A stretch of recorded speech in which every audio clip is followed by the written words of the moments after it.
Hello friends, welcome to খেল দুনিয়া। গত ম্যাচে এফসি গোয়ার কাছে 2-1 গোলে হারার পর এবার মোহনবাগান মুখোমুখি হবে পাঞ্জাব এফসির। সেই ম্যাচটা কিন্তু মোহনবাগানকে অ্যাওয়ে ম্যাচ খেলতে হবে, অর্থাৎ দিল্লিতে গিয়ে খেলতে হবে। তো সেই ম্যাচের আগে মোহনবাগান শিবিরে কিন্তু আরও একটা অশনি সংকেত বয়ে আনলো, সেটা হচ্ছে চোটাঘাত। তো কে এবার চোটাঘাতের কবলে পড়েছে, তোমরা আগের দিন যদি খেলা দেখে থাকো তখনই দেখতে পাবে যে দিমিত্রি পেট্রাটস, তাকে কিন্তু তুলে নেওয়া হয় 60 মিনিটের মাথায়।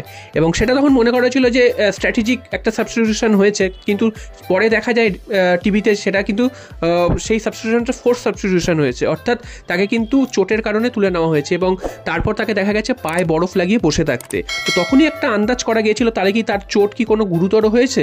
তো যেটা জানা যাচ্ছে দিমিত্রি পেট্রাটসের চোট কিন্তু গুরুতরই হয়েছে, অর্থাৎ তিনি কিন্তু আগামী ম্যাচ পাঞ্জাব এফসি ম্যাচে তিনি কিন্তু খেলবেন না।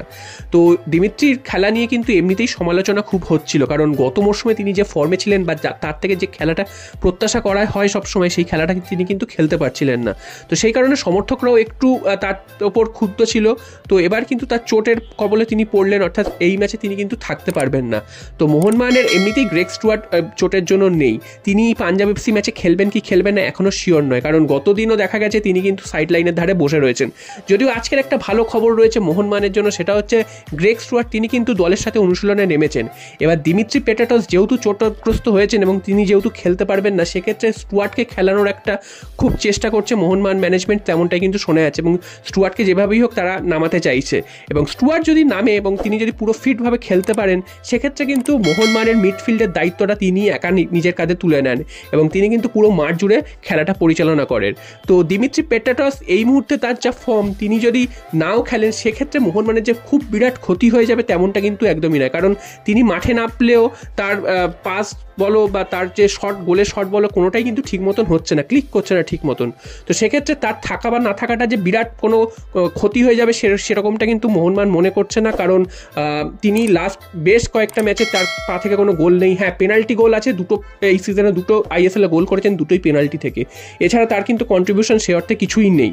তো তাই জন্য কিন্তু যে করেই হোক গ্রেগ স্টুয়ার্টকে মোহনবাগান খেলানোর চেষ্টা করছে, যাতে গ্রেগ স্টুয়ার্ট পাঞ্জাব এফসি ম্যাচে খেলেন, কারণ এই ম্যাচটা কিন্তু মোহনবাগানের জন্য যথেষ্ট কঠিন হতে চলেছে। একে তো গোয়ার কাছে হার, যে ছন্দটা মোহনবাগানের চলছিল, জয়ের একটা ধারাবাহিকতা, সেই ধারাবাহিকতাটা ভেঙে গেছে। তারপর এটাও কিন্তু একটা অ্যাওয়ে ম্যাচ এবং দিল্লির সেই ঠান্ডাতে কিন্তু খেলতে হবে সন্ধ্যেবেলা। তো সব মিলিয়ে মোহনবাগানকে কিন্তু একটা কঠিন পরিস্থিতির মুখে এই মুহূর্তে পড়তে হচ্ছে এবং পাঞ্জাব এফসিকে হারানোটাই এখন মোহনবাগানের কাছে চ্যালেঞ্জ। এবং সবথেকে বড় চ্যালেঞ্জ হচ্ছে মোহনবাগানের মাঝমাঠে কী হবে, কোন বিদেশি খেলবেন, কোন বিদেশিকে কীভাবে ইউজ করবেন বা কোন দেশীয় প্লেয়ারদের কীভাবে ইউজ করবেন, সেটাও কিন্তু মলিনার কাছে একটা চ্যালেঞ্জ। এমনিতেই মলিনার গেম রিডিং বা ম্যাচ দল নামানো, সেটা নিয়ে সমালোচনা চলছেই, কখন কোনটা পরিবর্তন করতে হয় তিনি কিন্তু ম্যাক্সিমাম ম্যাচই ঠিকঠাক করতে পারছেন না এবং তার পরিবর্তনগুলো কিন্তু অনেকটা একরকম হয়ে যাচ্ছে, যে প্রত্যেক ম্যাচেই তিনি একই সময় গিয়ে একটা টাইমের পর গিয়ে একই ধরনের প্লেয়ার পরিবর্তন করেন, সেটা কিন্তু সবাই বুঝে যাচ্ছে।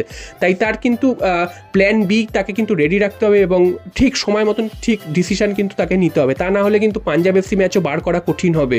পাঞ্জাব এফসি এই মুহূর্তে দুর্দান্ত ফর্মে রয়েছে, যদিও ইস্টবেঙ্গলের কাছে গতদিন 4-2 গোলের ব্যবধানে হেরে গেছিল, একটা অবাক হার পাঞ্জাব এফসির জন্য সেটা, কারণ 2-0 গোলে এগিয়েছিল, সেখান থেকে হেরে গেছে। তো তাদেরও মানসিকতা একটা ধাক্কা লেগেছে ঠিকই, তবে তারাও কিন্তু চাইবে তেড়ে ফুড়ে এই ম্যাচটা খেলতে এবং মোহনবাগানকে হারাতে পারলে তারাও কিন্তু লিগ টেবিলে আরও ভালো জায়গায় পৌঁছে যাবে। এবং মোহনবাগানের কাছে চ্যালেঞ্জ হচ্ছে মোহনবাগানের যে গতদিন হারের পর যে একটা অ্যাডভান্টেজ মোহনবাগান নিয়ে এগোচ্ছিল, সেই অ্যাডভান্টেজটা কিন্তু কোথাও গিয়ে একটু ধাক্কা খেয়েছে। যদিও এখন 1 নম্বরে রয়েছে, 2 পয়েন্ট থেকে এগিয়ে রয়েছে ব্যাঙ্গালোর এফসির থেকে, তারপরেও কিন্তু এই ম্যাচটা মোহনবাগানকে জিততেই হবে। যদি না জিততে পারে সেক্ষেত্রে কিন্তু পয়েন্টের ব্যবধানটা আবার কমে আসবে বেঙ্গালুরুর সাথে। তো দেখা যাক পাঞ্জাব এফসি ম্যাচে দিমিত্রি তো খেলছেই না, গ্রেগ স্টুয়ার্টকে আমরা মাঠে দেখতে পারি কিনা, সেটা আগামী 2-3 দিনের মধ্যেই কিন্তু স্পষ্ট হয়ে